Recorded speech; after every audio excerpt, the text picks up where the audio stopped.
Hello प्यारे बच्चों, स्वागत है आपका एक्सेलेंट हब पर। जैसा कि प्यारे बच्चों हम दो चर वाले रैखिक युग्म समीकरण चैप्टर में एंट्री कर चुके थे और 3A चैप्टर हमने स्टार्ट भी कर दिया था। और कल की क्लास में प्यारे बच्चों हम समीकरण जो थे हमारे उनके अकॉर्डिंग हम ग्राफ बनाना भी सीखे थे। और कल की जो क्लास थी उसमें हम जब आयताकार वाला एक क्वेश्चन जब कर रहे थे तो मैंने वहाँ पे आपको बताया था कि जो हमारे लिए जो चर राशियाँ थी वहाँ पे युग्म समीकरण में, तो वहाँ पे वो शून्य नहीं रखना है, क्योंकि शून्य और ऋणात्मक संख्याएं रखेंगे तो हमारे लिए वो आयताकार आकृति बनेगी ही नहीं। और एक क्वेश्चन था जहाँ पे पेंसिल और कलम के मूल्य से संबंधित था, तो वहाँ पे हमें क्या देखना था कि अगर कोई चीज़ हम खरीद रहे हैं तो उसका कोई भी मूल्य होगा और मूल्य शून्य नहीं हो सकता। अगर मूल्य शून्य है तो वो वस्तु हमें फ्री में मिलनी चाहिए। तो ऐसा तो क्वेश्चन में था नहीं, तो इस हिसाब से हमको क्या देखना होता है, जब भी हम युग्म समीकरण को चर राशियों वाले हल करेंगे तो उनमें हम ये देखेंगे सर्वप्रथम कि हमको जो निकालना है उसमें शून्य या निगेटिव माइनस की संख्याएं, ऋणात्मक संख्याएं रख सकते हैं या नहीं रख सकते हैं। ठीक है, तो आशा करता हूं प्यारे बच्चों कि आप उस ग्राफ को अच्छी तरीके से समझ पाए होंगे। और देखते हैं कि जो क्वेश्चंस रह गए हैं उनको देखेंगे और उसके बाद नेक्स्ट चैप्टर में हम लोग एंट्री करेंगे। तो प्यारे बच्चों देखते हैं, तो 10 नंबर एक क्वेश्चन है प्यारे बच्चों, इसको देख लेते हैं। क्वेश्चन नंबर 10 कह रहा है कि दो समीकरण दिए हुए हैं और समीकरण जो हम पढ़ रहे हैं कैसे पढ़ रहे हैं, दो चर वाले रैखिक युग्म समीकरण। युग्म का मतलब होता है जोड़ा। ठीक है, तो पहला दिया हुआ है x minus y plus 1 equal 0 और दूसरा दिया हुआ है 3x प्लस का 2y माइनस 12 इक्वल 0। कह रहा है प्यारे बच्चों इसका ग्राफ खींचना है। हमसे जो बात पूछी जा रही है, क्या कह रहा है, ग्राफ खींचना है। और उसके बाद कह रहा है x अक्ष और इन रेखाओं से बने त्रिभुज के शीर्षों के निर्देशांक। x अक्ष एवं इन रेखाओं यही दो रेखाएं हैं हमारे पास, इन रेखाओं, या लिख सकते हैं ऐसे x अक्ष एवं रेखाओं से बने त्रिभुज के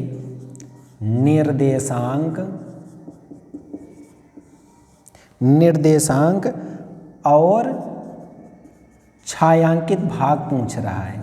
छायांकित भाग का मतलब ये है कि जब हम उसमें त्रिभुज निर्मित करें तो उस भाग को हमको छायांकित कर देना है। तो प्यारे बच्चों इसका सल्यूशन देखते हैं। अब हमारे पास दो रैखिक युग्म समीकरण हैं प्यारे बच्चों। रैखिक का मतलब हमने बताया है और चर राशियों के बारे में हम पहले की क्लासों में हम पढ़ चुके हैं। तो देख पा रहे हैं कि रैखिक भी हैं और दो चर भी हैं इसमें, और युग्म का मतलब जोड़े के रूप में हमारे दो समीकरण हैं।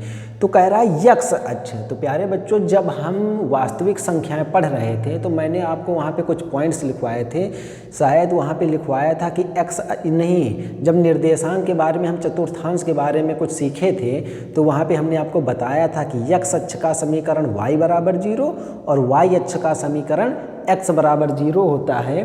तो यही बात यहाँ पे कह रहा है कि x अक्ष एवं रेखाओं से बने त्रिभुज के निर्देशांक। तो सर्वप्रथम हम क्या करेंगे, आपको हम यहाँ पे बताएंगे और आप इसको नोट्स में नीचे की ओर ही आप इसको बनाएंगे।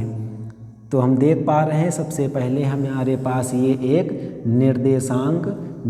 निर्देशांक या चतुर्थांश अक्ष हम बना लिए, x डैश y डैश और ये ओरिजिन मूल बिंदु 0 या 0,0। तो कह रहा है प्यारे बच्चों x अक्ष, तो x अक्ष के लिए क्या होता है, y बराबर 0। तो हम सर्वप्रथम ये बात लिखेंगे, x अक्ष के लिए y बराबर 0। अब इसको हम इक्वेशन फर्स्ट मानेंगे, इसको इक्वेशन सेकंड मानेंगे, समीकरण 1 समीकरण 2। तो हम पहले समीकरण 1 से क्या प्राप्त करेंगे, तो देखते हैं समीकरण 1 से। तो तो प्यारे बच्चों y का मान 0 रख देंगे तो क्या हो जाएगा x माइनस 0 प्लस 1 बराबर 0। यहाँ से हम वैल्यू निकालेंगे किसकी, x की। तो x की वैल्यू कितनी निकलेगी, 1 उधर जाएगा तो माइनस का 1 हो जाएगा। तो प्यारे बच्चों यहाँ से हमारा जो बिंदु बनेगा उस बिंदु को हम कोई नाम दे दें, माना है वो बिंदु A है, तो बिंदु हमारा क्या होता है x कामा y। तो x का मान हमारा कितना निकला है -1 और y का मान 0 हमने रखा हुआ है। क्यों रखा है, क्योंकि x अक्ष कह रहा है तो x अक्ष के लिए y बराबर हम 0 रखते हैं। फिर इसके बाद आप नीचे लिखेंगे, हम आपको साइड में बता रहे हैं। अब समीकरण इक्वेशन सेकेंड ले लेंगे समीकरण 2 से। तो प्यारे बच्चों समीकरण 2 हमारा क्या है, 3x plus 2y minus 12 equal 0। यहाँ भी वही करेंगे, जब भी x अक्ष कहेगा तो y बराबर 0 यहाँ पे लिखेंगे। x अक्ष के लिए y बराबर 0, तो 3x पड़ा रहेगा प्लस 2 इंटू 0 माइनस 12 इक्वल 0। ये 0 ही हो जाएगा क्योंकि 0 को किसी भी संख्यात्मक मान से गुणा करें तो उस पर प्रभाव क्या हो जाएगा, शून्य हो जाएगा। तो 3x माइनस का 12 उधर गया प्लस का 12, ये गुणा मल्टीपल में है तो कहाँ जाएगा, डिवाइड यानी भाग में। तो 3 चौके 12, तो x का मान यहाँ से कितना निकला प्यारे बच्चों, 4। तो ये हमारा बिंदु दूसरा मिल गया, बिंदु B। और बिंदु B जो है, क्योंकि हम इसको B मानेंगे क्योंकि A मान चुके हैं, तो बिंदु क्या होते हैं x कामा y। तो x की वैल्यू आई है 4 और y हमने बताया कि x अक्ष के लिए 0 हम लेके चले हैं, तो बिंदु B हमारा प्राप्त हो गया। और प्यारे बच्चों त्रिभुज क्या होता है, त्रिभुज का मतलब अगर इसका हम अर्थ निकालें तो तीन भुज का मतलब भुजाएं, 3 भुजाएं। तो 3 भुजाएं हों या 3 रेखाएं हों, वो आपस में किसी कोण पर मिलती हों तो उसको हम क्या कहेंगे, त्रिभुज। तो त्रिभुज के लिए कितने बिंदु प्राप्त होने चाहिए, 3। तो 2 तो हमको प्राप्त हो चुके हैं, A और B। तो इसके बाद हम क्या करेंगे, इन दोनों समीकरणों को हल करेंगे। तो इन दोनों समीकरणों को हल करने के लिए अभी हम जब नेक्स्ट चैप्टर पढ़ेंगे तो प्यारे बच्चों हम वहाँ पे 2 स्थितियाँ पढ़ने वाले हैं, एक प्रतिस्थापन विधि और दूसरी विलोपन विधि। तो कल की क्लास में हमने विलोपन विधि से क्वेश्चन एक सॉल्व किया था, तो उसी को हम देखते हैं कैसे ये सॉल्व होगा। तो यहाँ पे हम लिखेंगे समीकरण 1 व समीकरण 2 से। तो x माइनस वाई, अब ये +1 है उधर भेज देंगे तो चिन्ह बदल जाएगा। दूसरा है 3x प्लस का 2y, ये माइनस का 12 है उधर जाएगा तो कितना हो जाएगा, प्लस का 12।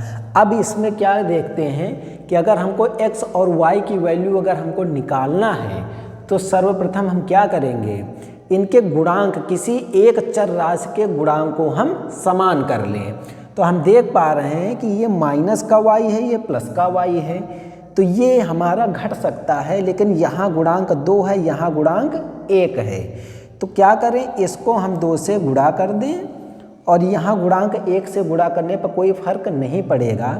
तो क्या हो जाएगा, ये पूरे में गुणा कराएंगे तो 2x माइनस 2y इक्वल -2 और ये है 3x प्लस का 2y इक्वल 12।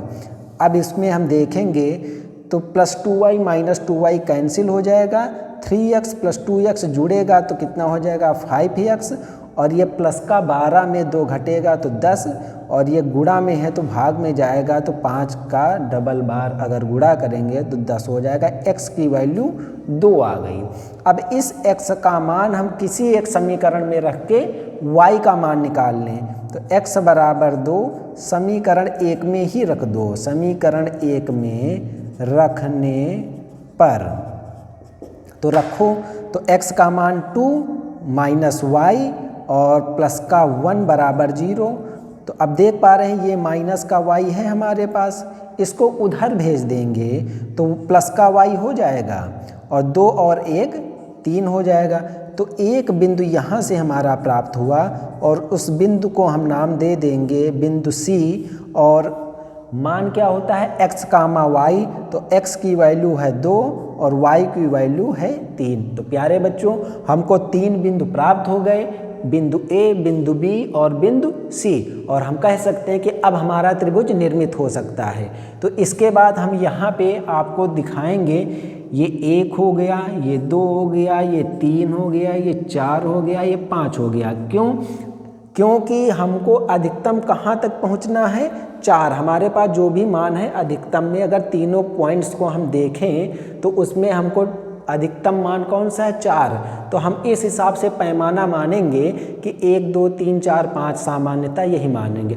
अगर यहाँ पर कोई भी अपवर्त्य या कोई HCF मिलने वाला होता, जैसे बहुत बड़ी संख्या होती 10 15 20, तो वहाँ पे हम क्या ले लेते? एक बड़ा खाना बराबर 5 मान देते, और 5 फिर 10 फिर 15 20 इस तरीके से कर सकते थे। तो हम देख पा रहे हैं अधिकतम 4 है, तो सामान्यतः हम गिनती 1 2 3 से ही स्टार्ट करके लिख देंगे। और ये x अक्ष धनात्मक है तो धनात्मक संख्याएं लिखी, और यहाँ पे हम ऊपर जब y अक्ष में चलेंगे तो यहाँ भी हम धनात्मक लिखेंगे। इसके बाद ये है ऋणात्मक अक्ष, तो यहाँ पे हम ऋणात्मक लिख देंगे। इसके बाद ये भी ऋणात्मक है, तो इसमें भी हम ऋणात्मक लिख देंगे। अब प्यारे बच्चों, बिंदु ए हमारा -1, 0, ये सब चीज़ें आपको नोट्स में नीचे ही लिखते हुए आना है, ठीक है। अब क्या करना है? बिंदु ए -1, 0 है, तो -1 किसको डिनोट करता है, किसको प्रदर्शित करता है? x को, और ये y को, क्योंकि x, y होता है। तो x है ऋणात्मक -1, तो x डैश की ओर चलेंगे तो ये -1 बना, और 0 y अक्ष में चलेंगे तो 0 तो यहीं पे होता है, तो -1, 0, यानी a पॉइंट हमारा यही हो गया -1, 0। इसके बाद बिंदु बी है 4, 0, तो बिंदु बी x हमारा 4 है और y हमारा 0 है, तो ये हो जाएगा हमारा बिंदु बी, ये हो गया 4, 0। इसके बाद बिंदु सी 2, 3, तो ये x है, ये y है, तो x अक्ष में हमारा 2 हो गया, y अक्ष में 3 हो गया, तो ये पॉइंट सी हो गया 2, 3। अब क्या करना है? इन्हीं को आपस में मिला लेना है। तो कैसे मिलाएंगे प्यारे बच्चों? इसको यहाँ से मिलाएंगे, ये ऐसे मिल गया, और ये वाला पॉइंट इससे मिला देंगे ये, और छायांकित कह रहा है तो इसी भाग को हम डॉट लाइन से या इसको पेंसिल से हम कलर्ड कर देंगे, तो ये हो गया हमारा छायांकित भाग। तो प्यारे बच्चों, आपको समझ में आई होगी ये बात कि इस क्वेश्चन में हमसे क्या कहा है और क्या हमको करना है। सबसे पहले 2 रैखिक युग्म 2 चर वाले समीकरण दिए गए, ग्राफ पूछा गया है, x अक्ष से रेखाओं से बने त्रिभुज के निर्देशांक पूछे गए हैं, और छायांकित भाग पूछा गया है। तो हम सर्वप्रथम क्या करेंगे? जब भी x अक्ष होगा तो y बराबर 0, तो दोनों समीकरणों में y की जगह पे हम 0 रखेंगे, तो हमारे पास 2x की वैल्यू आएगी। पहले जब 0 रखेंगे तो x का मान आया, और चूंकि जो पॉइंट होता है वो x, y के पदों में लिखा होता है, तो x का मान -1, y का मान 0, तो इस क्रम में हो गया। दूसरी कंडीशन में y का मान 0 सेकेंड इक्वेशन में रखेंगे, तो वहाँ पे हमारा पॉइंट मिला। और जब त्रिभुज की बात होती है तो हमारे पास 3 पॉइंट्स होने चाहिए, तो हमने फिर दोनों समीकरणों को हल किया, तो वहाँ से एक पॉइंट C हमको इस रूप में प्राप्त हुआ। इनको प्रदर्शित करने के लिए हमको चतुर्थांश बनाना हुआ। चतुर्थांश में हमने स्थितियाँ आपको बताई हैं कि किस हिसाब से बनाया गया है ये। हम उन पॉइंट को नाम दिए, और जब भी त्रिभुज कहा है तो उनको आपस में मिला लेंगे। यही हमारे शीर्ष के निर्देशांक हुए हैं। और छायांकित भाग है तो उसको आप इस तरीके से कलर्ड कर देंगे, और आप इस तरीके से लिख देंगे कि अतः त्रिभुज के, और ये जो त्रिभुज था इसके शीर्ष के निर्देशांक बोलो चाहे निर्देशांक ही बोलो, त्रिभुज के निर्देशांक a-1, 0, b 4, 0, c 2, 3 हैं। और छायांकित भाग आपके सामने है प्यारे बच्चों। तो आशा करता हूँ प्यारे बच्चों आपको यह स्थिति समझ में आई होगी। अगला जो क्वेश्चन है 11 नंबर सेम क्वेश्चन यही है, केवल अंतर क्या है प्यारे बच्चों, वहाँ पे कह रहा है कि y अक्ष से बनने वाले, जहाँ पे यहाँ दिया हुआ है x अक्ष, वहाँ केवल हो जाएगा y अक्ष। और जब y अक्ष की कंडीशन आती है तो हम क्या करते हैं, x बराबर 0 रखते हैं। आप हिंट के रूप में नोट कर सकते हैं प्यारे बच्चों, हम यहाँ पे आपको बताए दे रहे हैं क्वेश्चन 11 के लिए, वहाँ पे हम सारी स्थितियाँ ऐसे ही लिखेंगे, जो आपके युग्म समीकरण हैं उनको समीकरण मानेंगे। ग्राफ पूछ रहा है तो ये आपका सल्यूशन में जाएगा, x अक्ष की जगह आपको y अक्ष कर देना है, और जो स्थिति होगी अगर छायांकित भाग है तो वो भी लिखेंगे। लेकिन इसमें एक कंडीशन बढ़ा दी गई है कि इसमें पूछा जा रहा है कि त्रिभुज का क्षेत्रफल क्या होगा। ठीक है, तो हम आपको बताए दे रहे हैं कि y अक्ष के लिए आप इतनी हिंट नोट कर लें और इसको आप बाद में करेंगे। y अक्ष के लिए x बराबर 0, तो आप पहले वाले समीकरण में x की जगह 0 रखेंगे, दूसरे वाले समीकरण में x के बराबर 0 रखेंगे, तो जो पॉइंट बनेगा तो x पहले लिखा जाता है तो 0 कामा करके 2 पॉइंट मिल जाएंगे, और फिर दोनों को हल करेंगे तो एक थर्ड पॉइंट प्राप्त होगा, और उन स्थितियों को चतुर्थांश में आप दिखा देंगे। और आपसे पूछा जा रहा है कि आप उसका क्षेत्रफल भी ज्ञात कीजिए, तो वहाँ पे हो सकता है कि आपको कठिनाई हो सकती है, क्योंकि आपको अभी त्रिभुज का क्षेत्रफल ज्ञात करने के लिए फार्मूला भी नहीं पता है और कॉन्सेप्ट भी नहीं पता है। तो मैं आपकी वही कंडीशन यहाँ पे आपको बता देता हूँ कि यहाँ पे जो स्थिति बना देता हूँ वही लॉजिक आपका उस सेम क्वेश्चन पे लगेगा। तो प्यारे बच्चों, यहाँ पे मैं एक्स्ट्रा में आपको क्षेत्रफल निकालना बता देता हूँ, और क्वेश्चन नंबर 11 में आप वही कर लीजिएगा।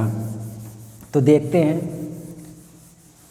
जो हमारे पास पॉइंट्स दिए हुए हैं, हम इस त्रिभुज के लिए बताए दे रहे हैं क्षेत्रफल, आप उस त्रिभुज के लिए निकाल देना। त्रिभुज का क्षेत्रफल आप एक नोट लिखेंगे और वहाँ पे आप फार्मूला लिख लीजिए, और इसको लॉजिक से हम आपको बताएंगे कि आपको रटना नहीं है, आपको समझ के चलना है। ठीक है, चीज़ों को कठिन और मुश्किल नहीं बनानी है, चीज़ों को बहुत ही आसान करके चलना है बनाते हुए, कि आपको चीज़ें समझ में बरकरार रहें। ठीक है, तो क्या करेंगे, त्रिभुज का क्षेत्रफल होता है 1/2 इन ब्रैकेट्स। इसके बाद क्या होता है, x1 प्यारे बच्चों अंदर लिख देंगे y माइनस वाई, फिर लिखेंगे x2, फिर लिखेंगे y माइनस वाई, फिर लिखेंगे x3, फिर अंदर लिखेंगे y माइनस वाई और ब्रैकेट क्लोज।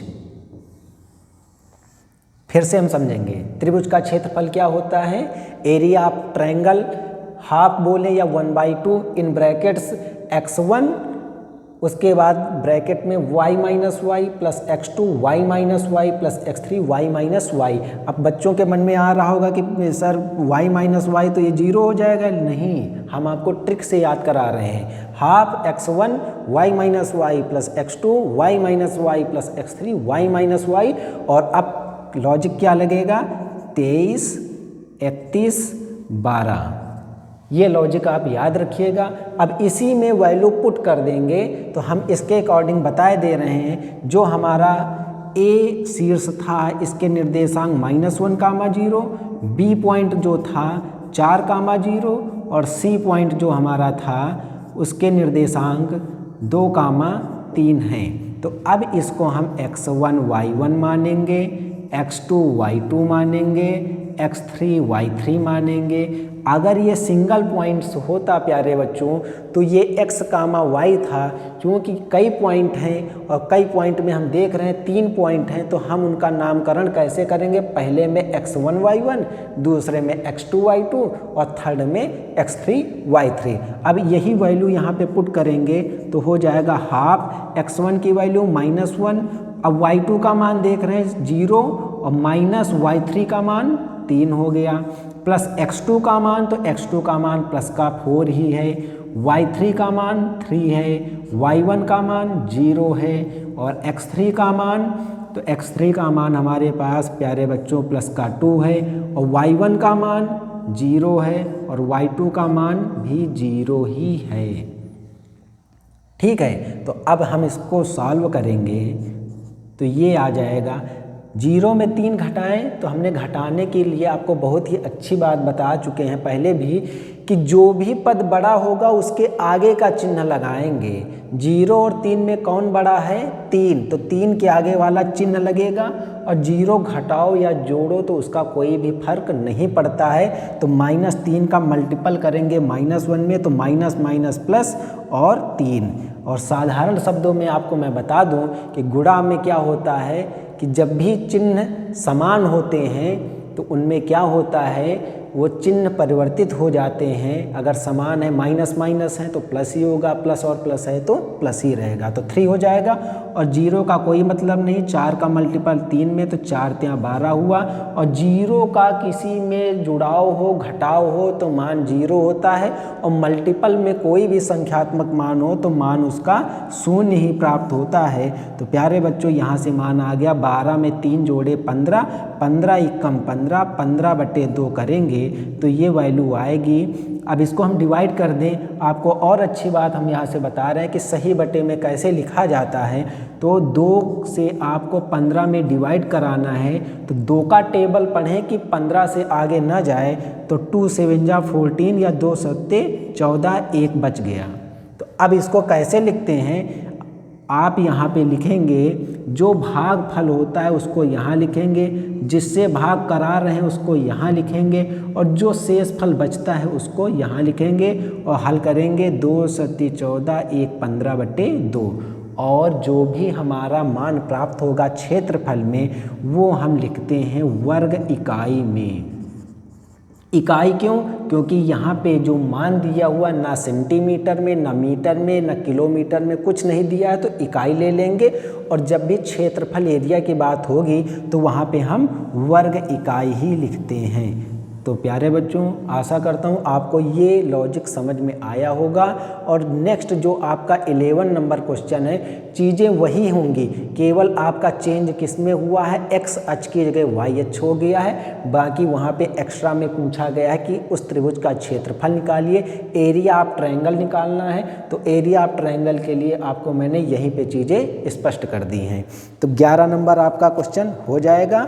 अब 12 और 13 इसमें से आपका जो मैंने 3 कंडीशन लिखवाई थी जिसमें अनंत एवं अनेक हल होने थे, एक था अद्वितीय हल और एक था कोई हल नहीं। और चीज़ें स्पष्ट करने के लिए मैंने कल भी उन चीज़ों का रिपीट किया था कि अगर अनंत हल होंगे तो रेखाएं संपाती होंगी और अगर अद्वितीय हल होंगे तो रेखाएं प्रतिच्छेदित करती हैं, और अगर उनके कोई भी हल नहीं होंगे तो रेखाएं परस्पर समांतर होती हैं। रेल की पटरियों का उदाहरण कल लिया था। तो उसी अकॉर्डिंग आपको मैं यहाँ पे 12 नंबर क्वेश्चन आपको मैं बता देता हूँ और 13 नंबर क्वेश्चन आप घर पे करेंगे, ठीक है। और इसके बाद नेक्स्ट चैप्टर में हम लोग एंट्री करने वाले हैं। तो आइए देखते हैं 12 नंबर।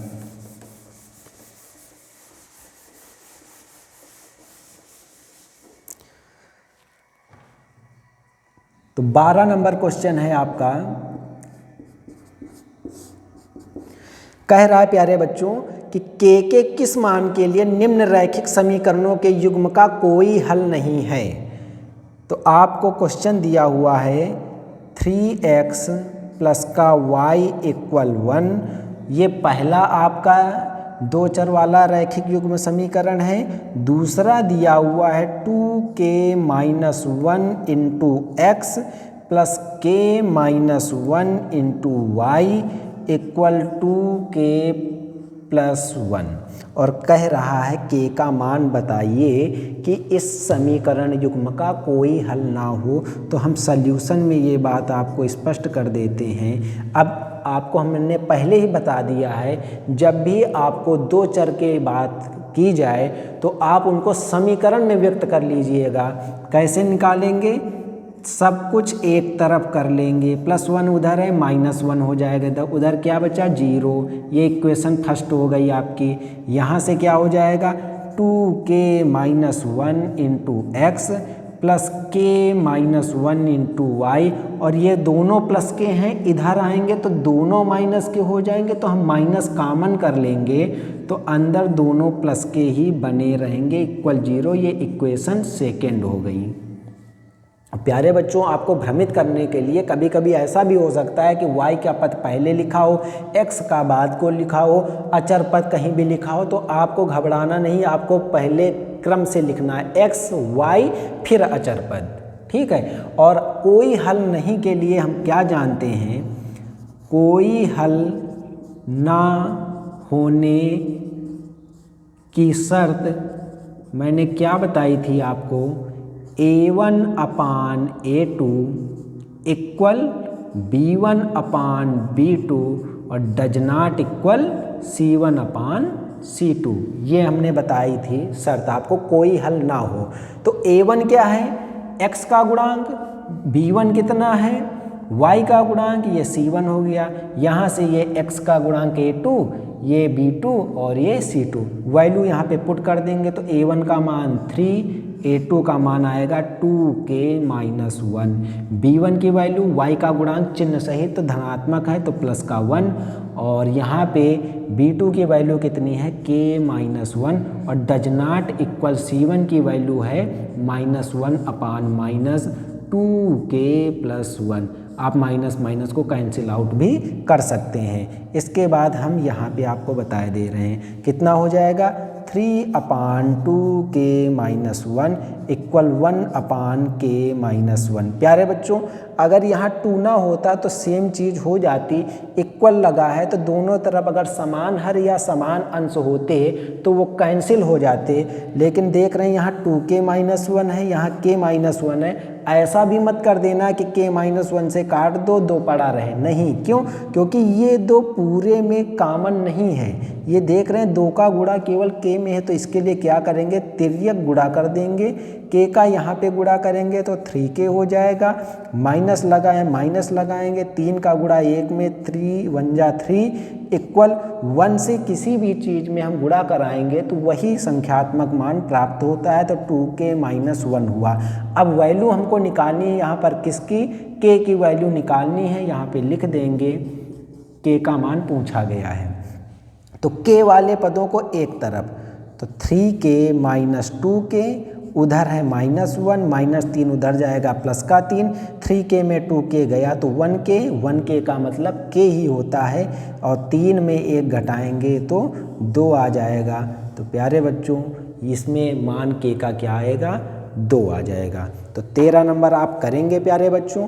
और फिर मैं आपको वही बात दोहराना चाहूँगा कि जब भी हम नेक्स्ट चैप्टर या नया चैप्टर स्टार्ट करते हैं एक्सरसाइज, तो उसके पहले कुछ एग्जाम्पल्स दिए होते हैं, तो एग्जाम्पल्स आप देखेंगे, और कोई भी ऐसा एग्जाम्पल्स आपको जो प्रॉब्लम में डाल सकता है तो आप कमेंट बॉक्स में उसका सल्यूशन हमसे पूछ सकते हैं, और उसका सल्यूशन नेक्स्ट क्लास में आपको करा दिया जाएगा।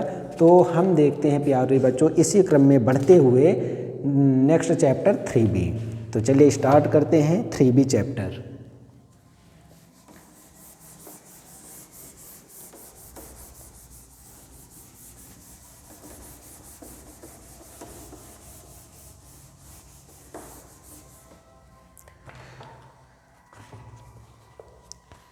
तो 3B चैप्टर है, और यहाँ पे मैंने पहले ही आपको बताया है कि हम 2 स्थितियाँ पढ़ने वाले हैं, प्रतिस्थापन और विलोपन से संबंधित, ठीक है। तो पहले देख लेते हैं, या इस चैप्टर में ना होकर हमें लग रहा है नेक्स्ट चैप्टर में वो स्थितियाँ हैं, तो कोई बात नहीं, इसका पहले का पहला, क्योंकि इसमें 2 क्वेश्चन हैं, तो पहले क्वेश्चन का मान दिया हुआ है समीकरण में कि 2x प्लस 3y इक्वल 11, कह रहा है यदि x की वैल्यू 1 है तो y की वैल्यू ज्ञात कीजिए। तो सल्यूशन आपको इतना इजी क्वेश्चन दिया हुआ है, आपको कुछ भी करने की ज़रूरत नहीं है। आप क्या करेंगे, डायरेक्ट x की वैल्यू यहाँ पे रखेंगे और y का मान निकाल लेंगे। तो 2 इंटू यहाँ पे रख देंगे, x बराबर 1 रखने पर, x बराबर 1 रखने पर ये सल्यूशन में ही लिखा जाएगा। तो 2 इंटू 1 प्लस 3y इक्वल 11। अब 3y रोकेंगे, प्लस का 2 उधर गया तो माइनस का 2 हुआ, 11 में 2 घटेगा तो 9 बचेगा, और ये मल्टीपल में है, डिवाइड में जाएगा तो ये कट के 3 बचेगा, तो y की वैल्यू 3 आ गई। तो ये आपको समझ में आ गया। इसी तरीके से अगला है सेकंड, इसी का है पार्ट, वो क्वेश्चन नंबर 1 का ही ये सेकंड पार्ट है। उसमें दिया हुआ है आपको, कह रहा है 3x + 5y अपान 3x - 5y, 3x + 5y अपान 3x - 5y = 7/3 और पूछ रहा है कि x रेशियो y, रेशियो का मतलब अनुपात, x अनुपात y यानी x/y का मान ही आपसे पूछा जा रहा है। तो आप कैसे हल करेंगे? आपको मैंने चीज़ें बता दी हैं, तिर्यक गुणा करेंगे तो क्या हो जाएगा सल्यूशन में, 3 से गुणा करो प्रत्येक में तो 3 तियाँ 9, 3 पचे 15 और 7 से करेंगे 7 रुक 21, 7 पन्ना 35y। अब क्या करेंगे, x एक तरफ y एक तरफ, तो देख पा रहे हैं बड़ा वाला 21x है ना ये, तो उधर ही भेजेंगे छोटे वाले को, 21x में 9x उधर भेज दिया तो प्लस का था तो माइनस को हो गया। इधर 15y है और -35y इधर आएगा तो प्लस का 35y हो जाएगा। 35y 15y जुड़ के हो जाएगा 50y और 21 में 9 घटेगा तो 12x हो जाएगा। अब देख पा रहे हैं कि हम अगर इसको 2 से डिवाइड करें तो 2 × 12, 2 से 25, तो ये आ गया 25y = 6x और हमको ज्ञात करना है x/y।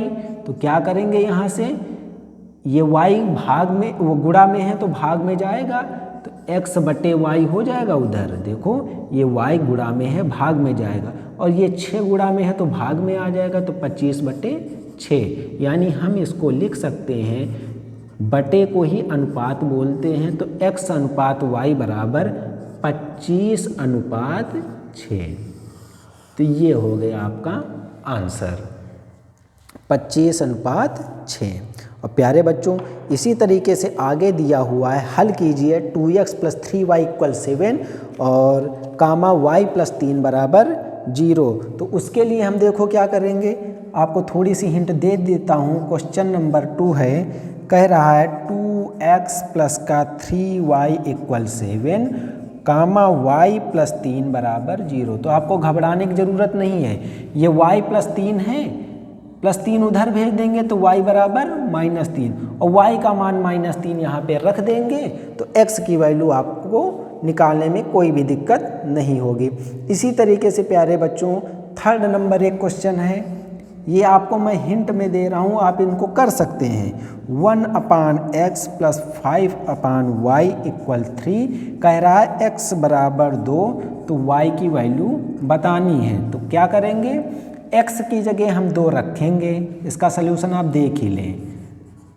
क्या करेंगे, 1/2 x की जगह मान रख दिया x का, तो प्लस का 5/y = 3, वैल्यू निकालनी है y की, तो y वाले पद को पड़ा रहने दो, उधर 3 है, ये प्लस का हाफ उधर गया, माइनस का हाफ हुआ तो 5/y = इसके नीचे कोई पद नहीं तो 1 मानेंगे, तिर्यक गुणा करें 2 × 6 1 कम 1 तो 6 में 1 गया बटे 2 तो 5/y = 5/2। और मैंने प्यारे बच्चों आपको बताया अंश से अंश डिवाइड होता है, हर से हर डिवाइड होता है, तो 5 से 5 कैंसिल आउट, ऊपर बचा 1 तो 2 1 कम 2, y का गुणा 1 में करेंगे तो y, यानी y की वैल्यू यहाँ से प्यारे बच्चों 2 आ गई। तो इसी तरीके से प्यारे बच्चों आप चौथा पार्ट कर सकते हैं। और मैंने बताया कि जब भी समीकरण बनाना है तो अचर पद को इधर लाके =0 कर लेंगे, और जब भी उनको हल करने की बात होगी तो x y को सीरीज में, पहले ये ध्यान रखना है कि y का पहले दिया हो, दूसरे में x का पहले दिया हो तो आप उन्हीं में विलोपन करके हल करने लगे, ऐसा नहीं करना है। पहले देखेंगे x y अचर पद दोनों रैखिक युग्म समीकरण के रूप में दिए हैं तो हम उनमें x y को एक तरफ, अचर पद को उधर भेज देंगे, और यदि अचर पद नहीं होता है तो शून्य ही होता है, और तब जाके हम उनको हल करेंगे। तो आशा करता हूँ प्यारे बच्चों आप चैप्टर में देख भी सकते हैं कि ऐसे ही क्वेश्चंस हैं, तो आपको 5 नंबर, 6 नंबर और 7 नंबर में हो सकता है दिक्कत हो सकती है। उसके बाद आपको 9 नंबर में कोई दिक्कत नहीं होने वाली है, 10 में हो सकती है, क्योंकि आपको दशमलव और रूट की अगर संख्याएं प्राप्त होने लगती हैं तो आप घबरा जाते हैं। तो हम ये आपको नेक्स्ट क्लास में कराएंगे प्यारे बच्चों। और जैसा कि प्यारे बच्चों मैंने आपको बताया है कि सैटरडे और संडे आपके लिए रिवीजन डे होता है। तो मिलेंगे हम आपसे फिर मंडे को, और जो भी टॉपिक इसमें रह जाएगा क्वेश्चन में तो उसको मैं आपको बता दूंगा, और फिर इसी तरीके से हम आगे बढ़ेंगे नेक्स्ट चैप्टर में। और फिर मैं वही आपको दोहराना चाहूँगा कि प्यारे बच्चों चीज़ों से भागना नहीं है, घबराना नहीं है, और चीज़ों को मैं स्पष्ट तरीके से जितना आपको मैं समझा रहा हूँ उसको समझते हुए चलते रहना है, और नोट्स बनाते रहिए। और इसी के साथ मैं इजाज़त चाहूँगा प्यारे बच्चों। जय हिंद, जय भारत। थैंक यू प्यारे बच्चों।